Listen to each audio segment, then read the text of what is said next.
elimu ya juu ya msaada wa kisheria kwa shule za msingi Kahawa, walimu wa michezo wa shule za sekondari na shule za msingi pamoja kutoa elimu kwa wananchi kupitia mikutano mbalimbali ambapo jumla ya wananchi 21,134 walifikiwa. Ndugu mgeni rasmi, wanawake wa mji wa Makambako tumefanikiwa kufanya shughuli mbalimbali ikiwa ni pamoja na kutoa elimu ya kujitambua kwa wanafunzi wa shule ya sekondari Mtimbwe pamoja na sodo au taulo za kike kwa wanafunzi wa kike. Ndugu mgeni rasmi, tunaipongeza serikali ya awamu ya 6 kwa utungaji wa sheria ya kusimamia mikopo nafuu na kulegeza masharti ya mikopo inayotolewa na halmashauri kwa vikundi vya wanawake, vijana na walemavu. Huu ni ukombozi mkubwa kiuchumi kwetu sisi wanawake. Wanawake wenzangu, tumeanza maadhimisho haya kihalmashauri. Ninaomba niseme neno moja. Kama mlivyosikia kwamba kauli mbiu yetu inaangalia sasa uwezeshaji wa wanawake na wasichana kwenye usawa.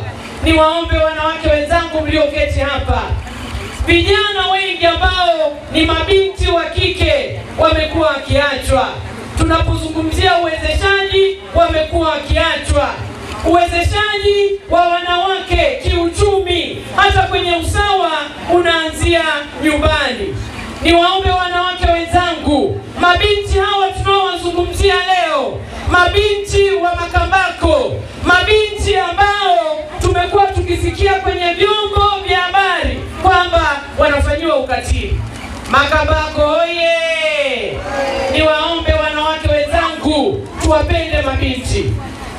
Tuwapende mabinti, tuwalinde mabinti, kwa kuwa mabinti ndio taifa la leo, sio taifa la kesho. Mabinti wengi wametengwa kwenye elimu. Mabinti wengi wametengwa kwenye masuala mbalimbali ya kijamii. Mabinti wengi hawajafananishwa na watoto wa kiume. Wanawake wenzangu, leo tunapoadhimisha siku hii ya wanawake kwa halmashauri ya mji Makambako kuelekea tarehe 8, niwaombe mabinti tukawawezeshe. Unapoona binti anafanyiwa ukatili, tolea taarifa. Tolea taarifa kwa afisa ustawi. Tolea taarifa kwa kamati zile za watoto wanaoishi na mazingira magumu zilizoko kwenye kata. Na hapa Mwembetogwa zipo na Makambako kwenye kata zote zipo. Tuwalinde mabinti zetu kwa kuwa mabinti watatusaidia. Fahamu kwamba serikali yetu ya Jamhuri ya Muungano wa Tanzania imeweka mpango wa maendeleo wa taifa wa mwaka 2024-2025. Sisi wanawake kwa ajili ya kuinua uchumi wetu. Ndugu zangu wanawake wenzangu, nilikuwa naongea na afisa maendeleo ya jamii hapa. Anasema jumla ya vikundi vya wanawake 54 vilipewa mikopo yenye jumla ya thamani ya shilingi milioni 352. Milioni 352. Ni nani katoa pesa hizo? Ndugu zangu wanawake wenzangu, Rais wa Jamhuri ya Muungano wa Tanzania ambaye ndiye mwenyekiti wetu, kama mimi mwenyekiti wa UWT na yeye ni rais wa Jamhuri ya Muungano wa Tanzania, amewawezesha wanawake, akaona hapana, ngoja niimarishe uchumi kwa wanawake. Na hapa Makambako wapo.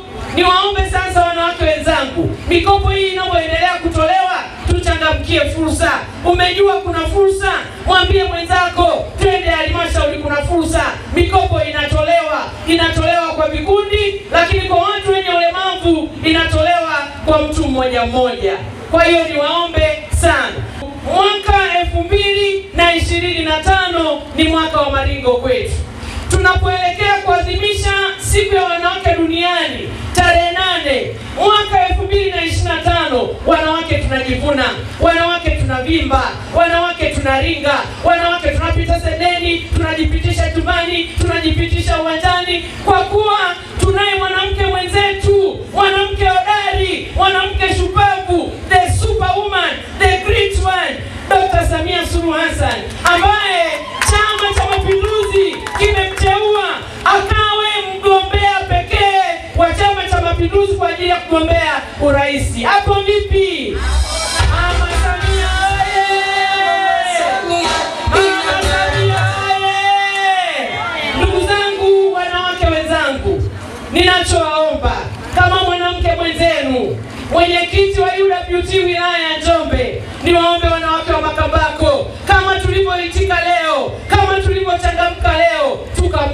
mkono, tukamuunge mkono, anakwenda kusimama. Tulipokuwa tunazungumzia hapa, nimesikiliza hotuba inavyozungumzwa 50 kwa 50, sisi kwa Tanzania imetimia. Hapo vipi? Sema imetimia. Imetimia. 50 kwa 50 imetimia, kwa kuwa tunaye mgombea mwanamke, mgombea pekee. Mtazame mwenzako, ukiona na vichwa vidogo mwambie tunakwenda na Samia 2025, mwanamke mwenzetu. Na ninaomba sana kina mama tulioko hapa, ni viongozi katika vitengo mbalimbali, tunafanya kazi mbalimbali. Wito wangu ni kwamba pale alipo mama, wananchi waone ni mahali pa kukimbilia na sio pa kukimbia. Wanawake oye! Wanawake tuwe wa kukimbilia.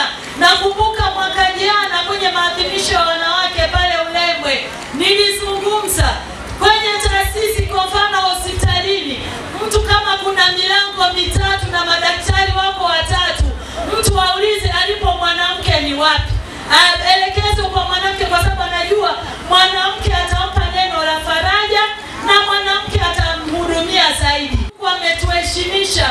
Ilikuwa sio rahisi kumpata Mama Samia, lakini Mungu mwenyewe ametenda aliyotenda, na hatimaye tumepata heshima ya kuongoza nchi ya Tanzania. Ile heshima ya Mama Samia sio ya kwake peke yake, ile heshima ni ya wanawake wote wa Tanzania. Samia oye! Jitihada za kujiletea maendeleo ni za kwetu wenyewe. Serikali inafanya kutusukuma pale ambapo tunashindwa kidogo. Na niwapongeze sana wanawake walioenda kuchukua mikopo. Natambua kwamba kuna vikundi vingi havikupata, lakini naamini baada ya mwezi huu wa 3 wa 4, vile vikundi vingine ambavyo havikupata vitaenda kupata. Na sisi wanawake tuendelee kuomba tena na tena. Unaweza ukaomba leo ukapata mwakani kwa ajili ya foleni kubwa. Mama Samia anatupenda, na ndio maana yupo katika kutuhimiza, katika kuhakikisha kwamba pale tunaposhindwa basi serikali iweze kutusaidia. Nimeongelea habari ya rais, lakini tutachagua wabunge, tutachagua madiwani. Ndugu zangu, mimi kama diwani wa kata ya Majengo mwanamke, ninapongeza sana mheshimiwa diwani mwenzangu wa kata ya Kitisi mwanamke. Naomba wapungie mkono hao wana Makambako.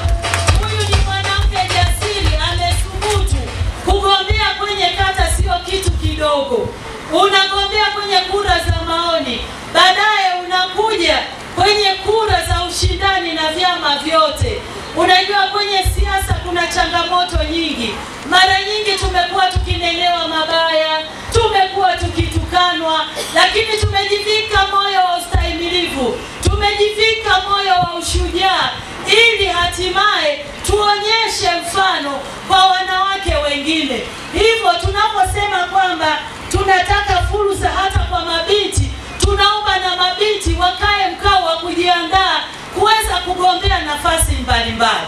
Nafasi zinapotangazwa, wewe hata ukifuta fomu ya bunge unajua utapata labda kura 2-3, lakini hizo zitakupa uhakika au zitakupa nguvu ya kuweza kusonga mbele. Hapa tulipo ni wachache, lakini wako wanawake kwenye maeneo huko.